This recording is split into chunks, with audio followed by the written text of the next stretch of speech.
Eh, Udah ya, kita mulai untuk mata kuliah pada kali ini. Baik, semuanya, Assalamualaikum warahmatullahi wabarakatuh. Selamat pagi semuanya. Gimana kabarnya? Sehat? Oke, yang terhormat Bapak Gugum Gumilar selaku dosen pengampu mata kuliah sumber daya berbasis kearifan lokal, dan juga teman-teman semua yang saya banggakan. Di sini saya sebagai moderator ingin mempresentasikan hasil kelompok kami mengenai analisis pekerjaan dan analisis tenaga kerja, sumber daya manusia di wilayah masing-masing. Kelompok 3 yang beranggotakan Sinta Nurpadilah, Intan Ramadanti, Neng Ana Nur Afifah, Kolbu Fadil Hamid, dan Dila Indriani. Oke, sebelum itu mari kita berdoa terlebih dahulu dalam pembelajaran kali ini supaya diberikan kelancaran dan kemudahan. Berdoa mulai.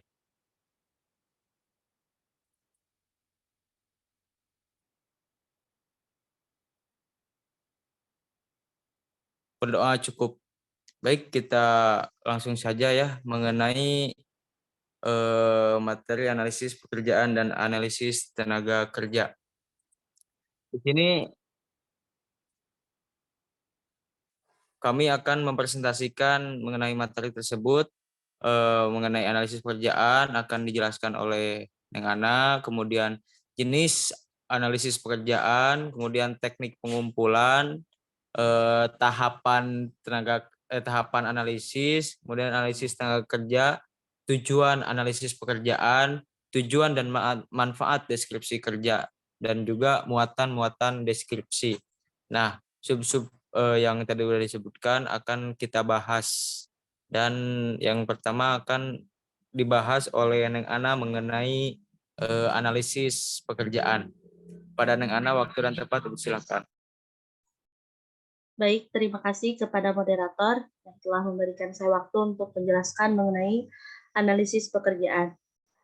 Di sini ada menurut Hasibuan, analisis pekerjaan adalah menganalisis dan mendesain pekerjaan apa saja yang harus dikerjakan, bagaimana mengerjakannya, dan mengapa pekerjaan itu harus dilakukan. Analisis pekerjaan akan memberikan informasi mengenai uraian pekerjaan, spesifikasi pekerjaan, dan evaluasi pekerjaan, bahkan dapat memperkirakan pengayaan atau perluasan pekerjaan dan penyederhanaan pekerjaan pada masa yang akan datang. Analisis pekerjaan memberikan ringkasan mengenai kewajiban dan tanggung jawab suatu pekerjaan, hubungannya dengan pekerjaan lainnya, pengetahuan dan keterampilan yang dibutuhkan, dan lingkungan kerja di mana pekerjaan tersebut dijalankan. Yang kedua ada menurut Dessler, analisis pekerjaan yang mana menghasilkan informasi untuk menulis deskripsi pekerjaan, daftar yang berisi apa yang diminta oleh pekerjaan tersebut, dan spesifikasi pekerjaan atau jenis orang yang harus dipekerjakan untuk pekerjaan tersebut. Di sini, menurut Tesserel, yaitu analisis pekerjaan adalah prosedur yang harus digunakan untuk menentukan tugas dari posisi dalam perusahaan dan karakteristik orang yang harus dikerjakan untuknya. Nah, selain ada analisis pekerjaan, di sini ada dimensi pekerjaan. Dimensi pekerjaan adalah ruang lingkup umum pekerjaan tertentu dalam hal tugas atau tanggung jawab yang harus diperlukan. Ada 5 dimensi pekerjaan yang saling berkaitan dan dapat menentukan tingkat produktivitas kerja dan keputusan kerja. Yang pertama ada fisik, yang kedua ada psikologis, yang ketiga ada sosial, yang keempat ada kultural, yang kelima ada kekuasaan.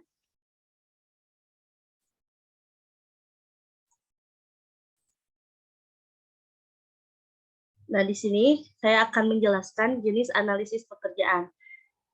Jenis analisis pekerjaan ada dua. Yang pertama, analisis pekerjaan tradisional, dan yang kedua ada analisis pekerjaan berorientasi hasil.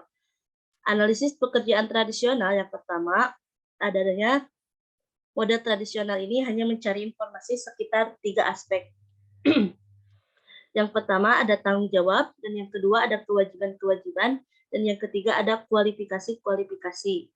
Nah, Tanggung jawab yaitu memerinci unit organisasi yang mana suatu kedudukan harus bertanggung jawab dan tunduk kepada pengarahan dan bagian pengendalian pelaksanaan.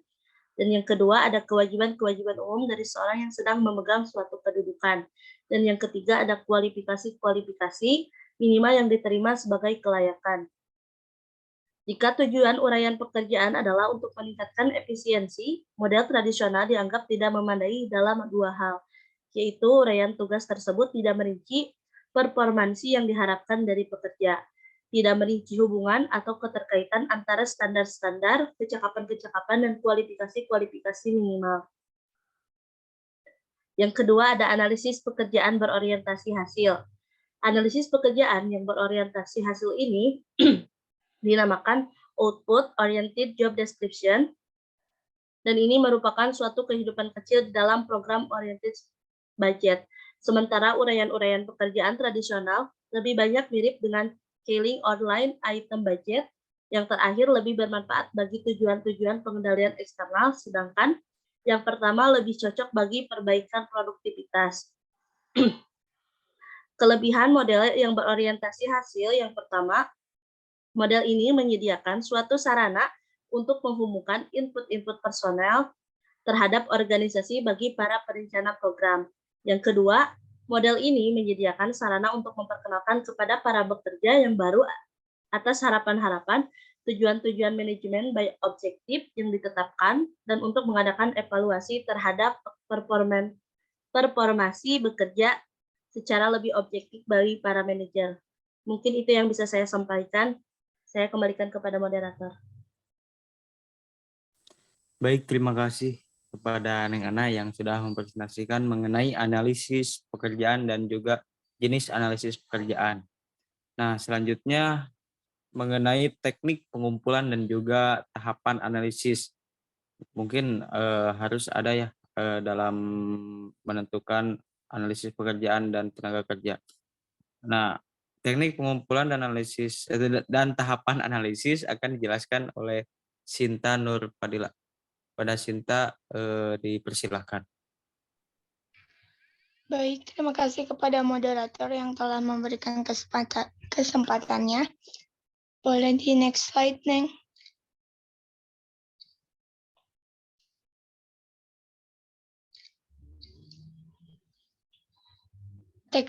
Teknik pengumpulan informasi analisis pekerjaan yang pertama itu ada observasi, di mana observasi adalah suatu aktivitas pengamatan suatu objek tertentu secara cermat dan langsung di lokasi penelitian tersebut. Kemudian yang kedua ada wawancara. Wawancara atau interview adalah suatu kegiatan tanya jawab secara lisan untuk memperoleh sebuah informasi, di mana bentuk informasinya itu dinyatakan dalam tulisan atau direkam secara audio, visual, ataupun audio visual.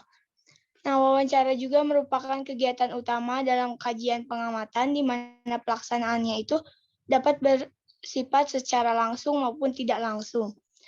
Wawancara langsung dilakukan dengan menemui secara langsung orang yang memiliki informasi yang dibutuhkan, sedangkan wawancara tidak langsung dilakukan dengan menemui orang lain yang dipandang dapat memberikan keterangan mengenai keadaan orang yang diperlukan datanya. Kemudian ada kuesioner. Kuesioner adalah teknik pengumpulan data dengan cara memberikan daftar pertanyaan ataupun pernyataan yang tertulis untuk dijawab oleh responden. Kemudian ada catatan kerja harian karyawan, ialah sebuah kegiatan untuk membukukan atau mencatat apa yang telah dikerjakan setiap hari kerja dan apa yang telah berhasil dicapai dan apa kendala-kendala yang dihadapi. Next slide.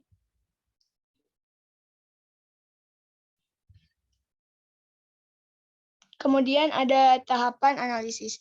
Yang pertama yaitu mengumpulkan informasi. Langkah awal yang harus dilakukan adalah mengamati dan mewawancarai karyawan yang ada mengenai pekerjaannya gitu.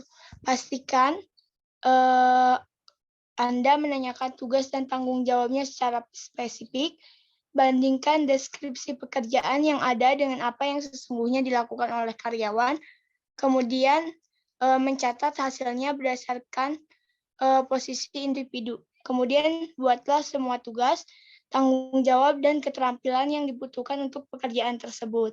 Kemudian yang kedua ada mengevaluasi setiap tugas dan kompetensi, di mana tahapan analisis kerja selanjutnya adalah menentukan kompetensi mana yang penting untuk setiap peran dalam perusahaan. Setelahnya dapat menetapkan peringkat berdasarkan kesulitan untuk setiap tugas dan keahlian. Lalu tentukan pula posisi mana yang membutuhkan keahlian khusus. Perhatikan kemampuan yang termasuk dalam tingkat pemula dan perlu pelatihan gitu. Kemudian akan mendapatkan perspektif yang berbeda mengenai aspek penting dari peran pekerjaan tersebut. Yang ketiga ada meneliti standar industri, di mana kita bisa meneliti peran dalam analisis pekerjaan untuk memastikan keselarasan dengan workforce saat ini gitu. Selain itu, pertimbangkan juga untuk memverifikasi hasil penelitian atau analisis menggunakan informasi dan data dari organisasi yang profesional. Kemudian yang keempat, memperbaiki standar dan deskripsi pekerjaan. Setelah mengidentifikasi dan menemukan kualifikasi penting yang diperlukan untuk mengisi suatu posisi gitu, buatlah daftar untuk setiap pekerjaan dan skill-nya gitu. Kemudian yang terakhir menggunakan informasi untuk membuat perubahan, di mana menilai perusahaan secara keseluruhan dan menentukan apakah alokasi tugas sudah sesuai dengan analisis pekerjaan yang dilakukan. Apabila melihat pekerjaan dari suatu yang lain itu lebih cocok dilakukan oleh tim lain, maka bisa memindahkannya atau mengubahnya gitu. Dengan menggunakan analisis pekerjaan, dapat menentukan cara untuk mengalokasikannya kembali. Mungkin sekian yang dapat saya sampaikan. Kembalikan ke moderator.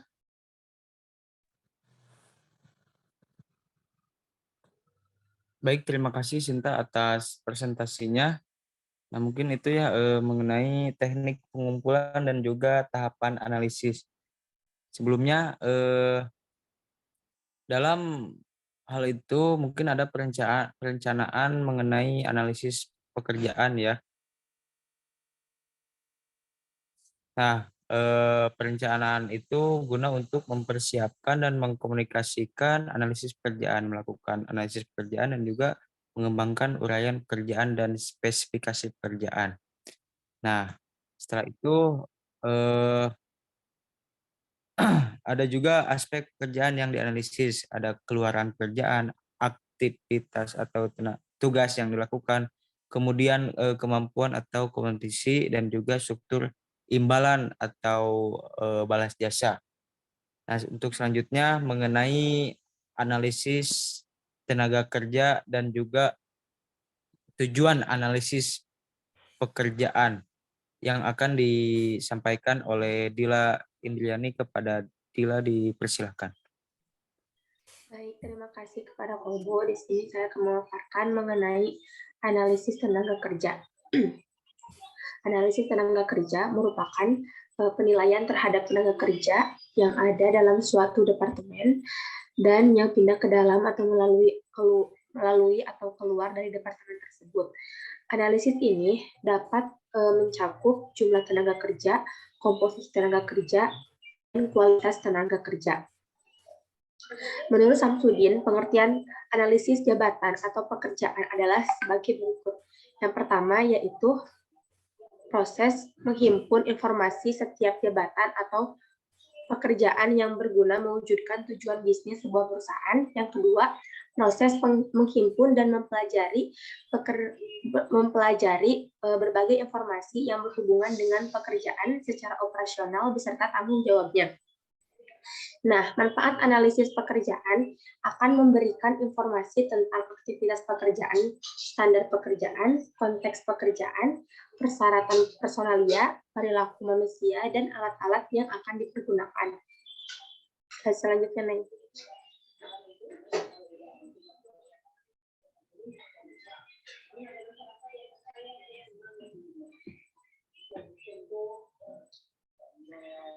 Tujuan analisis pekerjaan.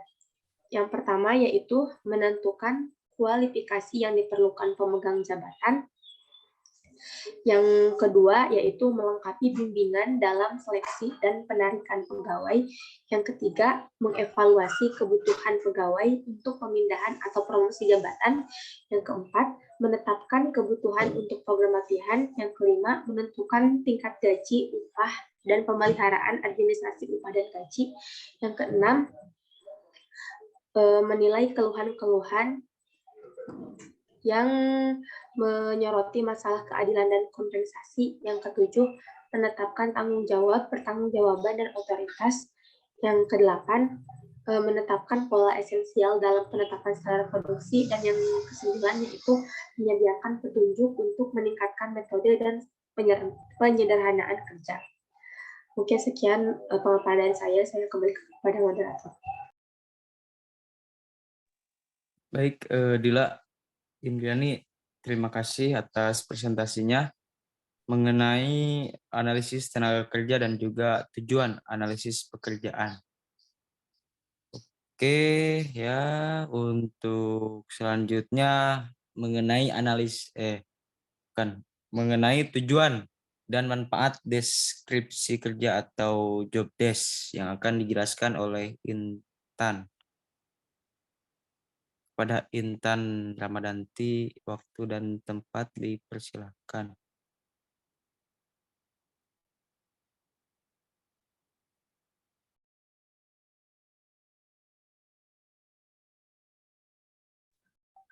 Baik, terima kasih pada moderator. Di sini saya akan menjelaskan mengenai tujuan dan juga manfaat dari job description.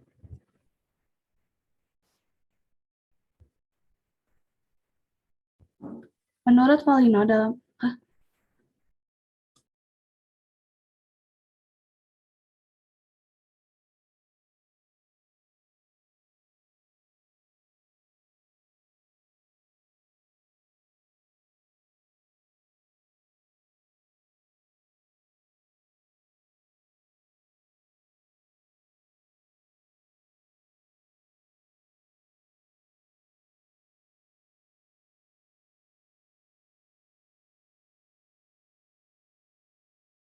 Apa job desk pada Intan, mohon dijelaskan mengenai aspek-aspek terlebih dahulu.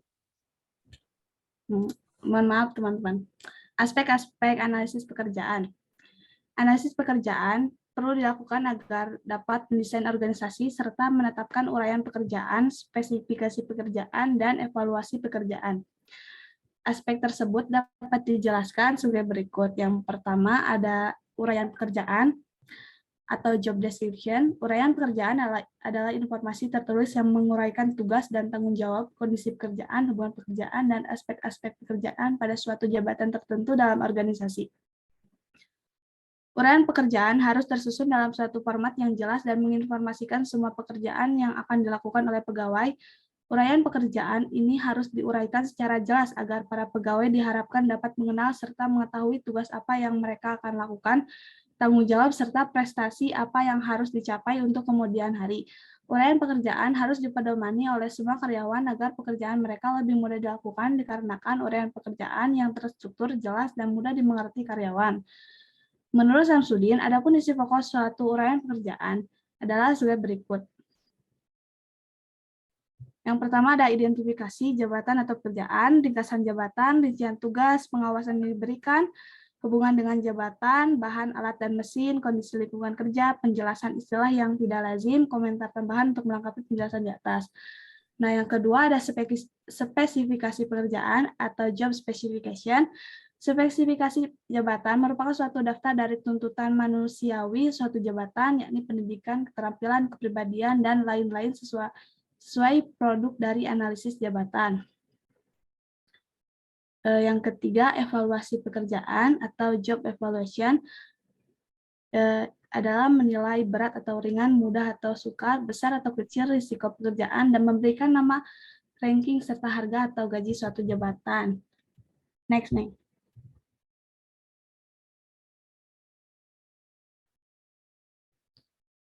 Tujuan deskripsi kerja menurut Valino, Yang pertama ada memberikan rincian yang cukup akan tugas utama dan tanggung jawab. Yang kedua, memberikan dasar untuk persiapan hasil kunci dan tujuan dan memastikan bahwa orang yang direkrut sesuai secara keseluruhan. 3. Membantu mengidentifikasi karakteristik pekerjaan. Keempat, membantu menentukan apakah kandidat yang prospektif memenuhi kualifikasi untuk melakukan pekerjaan tertentu sehingga menghilangkan pemborosan waktu dan sumber daya. Manfaat deskripsi kerja. Menurut Sunyoto, deskripsi pekerjaan harus menjadi landasan bagi banyak aktivitas sumber daya manusia. Deskripsi pekerjaan memberikan standar objektif untuk pengisian setiap pekerjaan serta merupakan alat untuk mengisi pekerjaan tersebut melalui promosi dan pengangkatan. Adapun manfaat deskripsi pekerjaan menurut Shimamura dalam Sunyoto adalah sebagai berikut. Yang pertama ada desain organisasi. Kedua ada klasifikasi tanggung jawab. Ketiga ada rekrutmen, keempat wawancara, kelima orientasi, keenam pelatihan, ketujuh evaluasi pekerjaan, kedelapan penilaian kerja, kesembilan survei kompensasi, dan kesepuluh penempatan keluar. Sekian yang saya bisa sampaikan, saya kembalikan pada moderator. Baik ya, terima kasih pada Intan atas aspek-aspek tenaga kerja dan juga job description. Mohon maaf, waktunya berapa menit lagi ya, Neng?